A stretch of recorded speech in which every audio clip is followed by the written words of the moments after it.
Today's video is on something that is by no means breaking news, but if it flew underneath my radar for this long, then I'm guessing that many of you missed it as well, and I think it's important to cover this. We have a private entity that is enhancing background checks above and beyond a NICS check.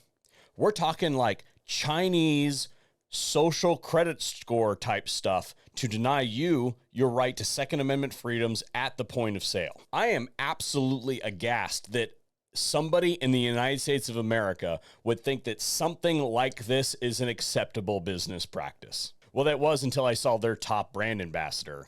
Shocker. Yeah, we're going to talk about this after we hear a quick word from today's sponsor. Today's video is brought to you by Medical Gear Outfitters. They are my go-to stop for anything medical related. It doesn't matter whether you need bumps and bruises kit or whether you need real equipment like chest seals or a cat tourniquet or something like that. They have got a bunch of medical kits over there. Again, they are my go-to shop, and they are great people. I've known Dietrich and the crew over there for going on like 10 years now. So they are definitely a place that you should check out if you're looking to augment your medical equipment needs. And they have a discount code for all of you who are VSO subscribers. You can find that information over on the affiliates page, and special thanks to Medical Gear Outfitters for making today's video possible. The truth of the matter is that there are people that live in this country that absolutely hate America. They hate what it stands for, they hate the freedoms that we have, and they will do everything in their power to tear it down. They are continuously frustrated by the wisdom of our founders. They wrote some really good stuff in that document some 200 odd years ago. And this may be shocking to some of you because oftentimes on our side of the aisle, we put our service members on a pedestal. Many of those people that hate this country wear its uniform. Exhibit A, Congress shall make no law. That's how the Bill of Rights opens. The 14th Amendment goes on to say that if the U.S. Congress can't do it to you, then your state government can't do it to you either. What that doesn't seem to protect you from is violation of your rights by private entities. So private entities can be co-opted and collude together to deprive you of your rights with basically no consequences whatsoever. And that brings me up to today's topic, which is Double Check. This is a company that is seeking to work with FFLs in the name of shielding them from liability by going through your public source applications, like your Facebook account, any of your other social media, anything that you say on X or Facebook or Instagram or any of that sort of stuff. It's going to screen that, give you a profile, and give you an up or a down based on the stuff that you write on the internet. Based on your First Amendment protected speech, this company is going to hack your social media and return to your FFL a yes or a no vote on top of your NICS check that you are obligated to participate in by law and is enforced rigorously against your FFL already. They say it right in their FAQs. Double Check seeks to make a change in the system without overreach of government. We're going to do it so the government doesn't have to.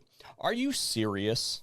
Double Check's system involves a more comprehensive evaluation of an applicant's background at the point of sale. Data is sourced from multiple public, open source platforms that the current background check system, NICS, may miss. Double Check was created to be a private solution for a public problem. Fascism. Look it up. Double Check respects the Bill of Rights, the Constitution, and constitutionally adjudicated local, state, and federal firearms laws, while simultaneously respecting privacy, dignity, and due process of all potential clients and customers in accordance with applicable laws. If you have to expressly say something like that, then you are almost certainly engaged in behavior that does not exemplify those kind of values. And this is a prime example of that. These people do not give a crap about the Second Amendment. This is the same stuff that the people who want to ban everything say, oh, well, I respect the Second Amendment, but. So where do we go from here? Shall we start with the company itself, or shall we talk about the brand ambassadors? Let's go with the company itself. You are the consumer.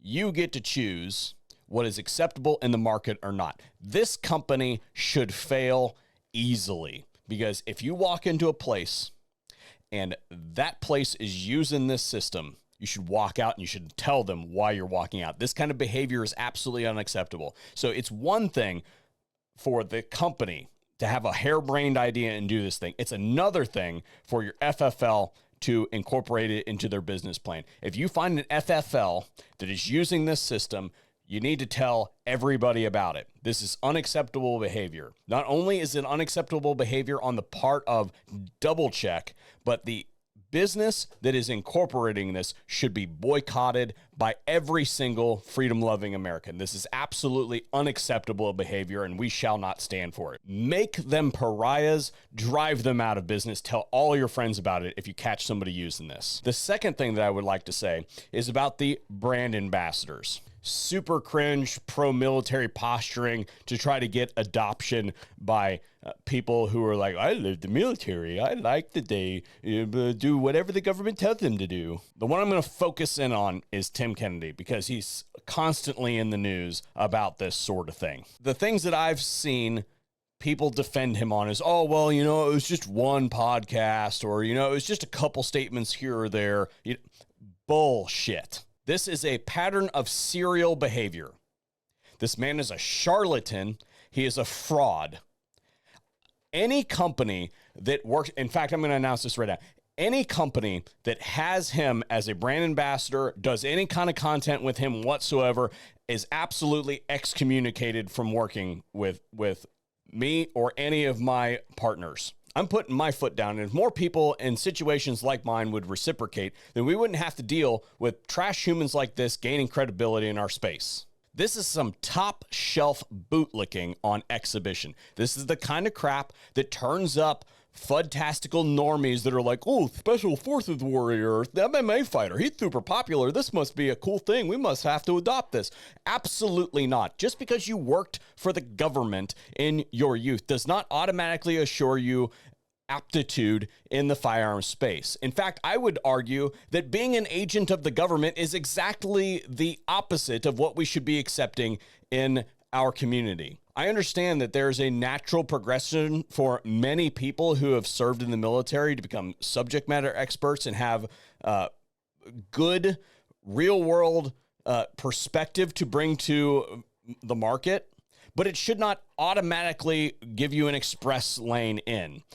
I, again, would argue that there needs to be a serious vetting process by which we accept people from that space into ours, because this is the kind of behavior that we are getting these days.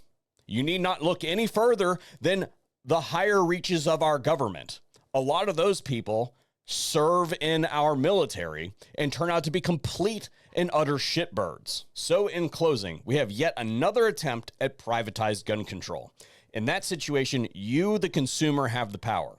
You have the power to take just a few seconds out of your day and tell these companies that are working with the unprincipled, who are adopting policies that do not meet Second Amendment values, that you will not use their service, and you will tell everybody why you are not using their service. You can change the face of this debate with very little input. And that's all I got for you guys today.